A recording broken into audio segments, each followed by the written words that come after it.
Hello, everybody. I am Mark Malkin, the Senior Culture and Events Editor at Variety, and welcome to Variety's virtual studio at the Toronto International Film Festival. And I am here with director J Blakeson and the cast of I Care a Lot. Jay, where did this come from? Oh my God, you have a sick mind. It's not a sick mind. Oh no, it's real.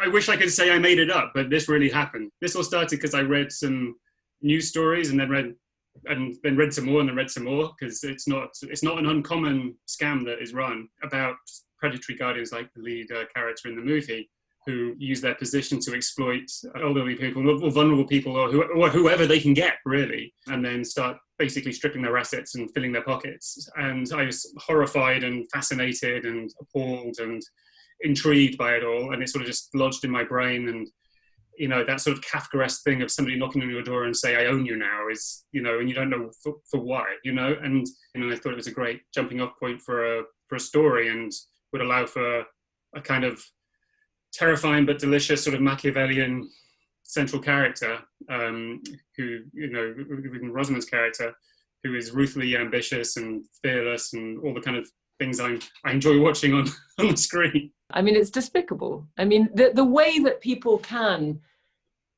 you know, take control of your finances while pretending to be protecting you, and then slowly strip you of all your assets while billing themselves at $600, $500, $600 an hour, you know, for buying. And you see it when you look up these news stories, you know, they go out to buy thermal underwear for their ward, you know, charged at $600 an hour for the trip that maybe they didn't even make themselves. Who knows? I mean, it's fascinating. And, you know, as we were discussing earlier, it's a crime story. It's a kind of crime thriller where the main criminal, is sure bending the law, but not breaking it. And that's so interesting, isn't it? And Eiza, your job here, like I'm thinking it's sort of like this Ray Donovan type. You're sort of her fixer. I remember when I read the first like scene and I heard about this, the log line, the title, and I was like, this makes it's not connected. I'm not understanding. And then she has this incredible monologue where you really believe it. And I could just picture Rosamund saying this monologue when I was reading it. I was like, I need to be part of this movie. And I love the narrative between them both. It's this unbreakable love that they have for each other. And, you know, for me, something that I also talked about with a couple of people about this movie specifically is that I think it addresses gay relationships without being in your face. You know, it doesn't feel like we need to talk about this because it's just a matter of fact. It's happening. And so it's so normalized that it's how it should be. It's normalized. So the fact that it's this subject that it's like unexpected from the actresses that have been chosen, to the narrative, to what they're doing, everything is unexpected and unapologetic. And it feels like the type of movies that should be made for women more often. I mean, I love seeing Dianne, who I have, you know, seen in so many movies, just, you know, no fucks given, you know, like she is this character. She is unbreakable. She's so strong in every moment of the movie. And for her to be doing this role, it was incredible to see Rosamund being so strong in her role. Like, it was a gift for us. So I loved it. And I love being such a heartful, because she loves her so much. You know, she loves Marla. And I love that about the role. I rarely get to do roles like this. And she had so many feelings and so real. And you love Marla more because of how much Fran loves her too. Dianne, tell us who Jennifer is, because we meet her and she's just this sweet older woman doing her thing. She has this nice, beautiful, you know, well manicured home. And there is something dark underneath there. I kept on thinking, I guess because not long ago, remember Brooke Astor? Of course. I mean, like the most famous socialite in the world. Her son, somebody Marshall, and his wife abused her and robbed her blind. And I thought, my God, this woman has so many connections, so many deep friends. No one knew what was going on until years after they had robbed her. And I thought, if it can happen to Brooke Astor, it could happen to me.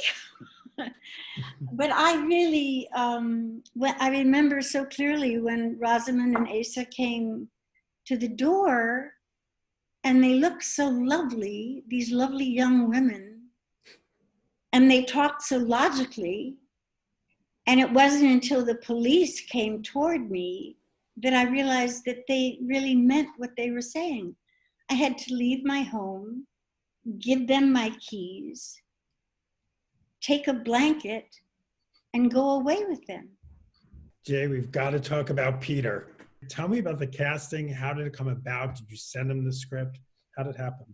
Well, Peter shares an agent with Rosamund, so his agent had the script and asked if I was interested in Peter. And the way the original character was not written with Peter in mind at all. So I hadn't immediately thought of Peter, but I've loved Peter's work for 20 odd years. Like when I first saw him in Living in Oblivion, from then on, I wanted to work with him, and he's got the things that I really like in actors, which is he disappears into his roles entirely. He's like totally different in everything, and he sort of almost looks different in everything.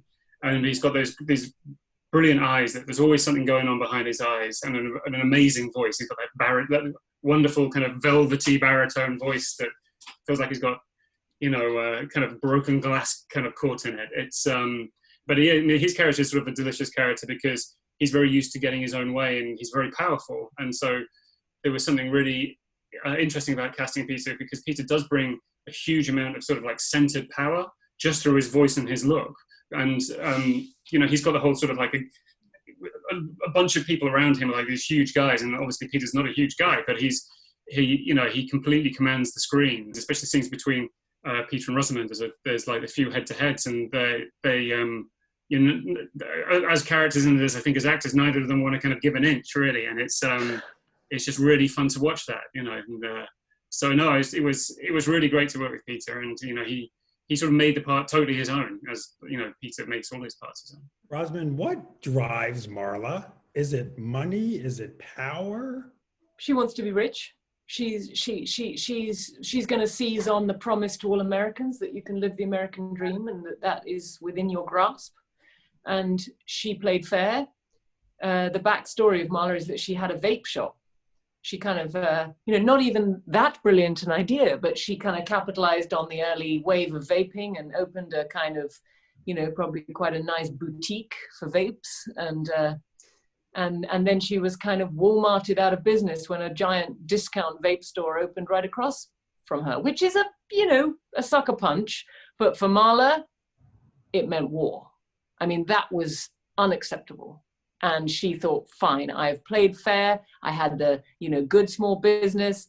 And now, fine. If this is how the big guys play, then I'm going to play the same game. And, she wants to win. She finds that all sort of emotions that probably, you and I and all the people on this call are plagued by: fear, guilt, shame, doubt, worry, all the normal feelings that we all have to work. She doesn't find that those serve her, and so she doesn't pay any heed to them. And it was kind of strange and rather liberating to play a woman who is unimpeded by those things that impede all of us, really. And I think Eiza and I were talking quite a lot that it was interesting to play women who were devoid of shame for things that we would probably find deeply shameful, many things. I feel like even in our performances, we felt that way, right, Rosamund? Like, I feel like there was moments that naturally we would feel like having a natural shame because society has told us that this isn't right or that is right, and has given some sort of pass to man. And this is not a feminist movie in any sense, right? It's just a story about two women doing their job. But in that sense, I do feel like inherently there was moments where I was like, this can't be right? There has to be a redeeming factor in this moment that I'm going through. And there's not. And then it made me think, you know, of the world that we live in, where like when people are taking everything they have, whether it's their families, their jobs, their opportunities, people will come out and do whatever it takes to stay afloat. And I think that is this movie creates a conversation when you walk away from it. And I think that is important for many, many, many reasons. It's like, you know, it's a movie where like, what are we doing with our life choices, with our loved ones, with the decisions that we make? Where's our healthcare? What is really happening? And it is an uncomfortable movie in a fun way, which I think, as much as this movie can be a little bit dark, I think this movie really creates a conversation of like a greater good of not just the elderly care, but many subjects that get addressed in this movie, and a lot of undertones that I think is smart and necessary for women to be out there.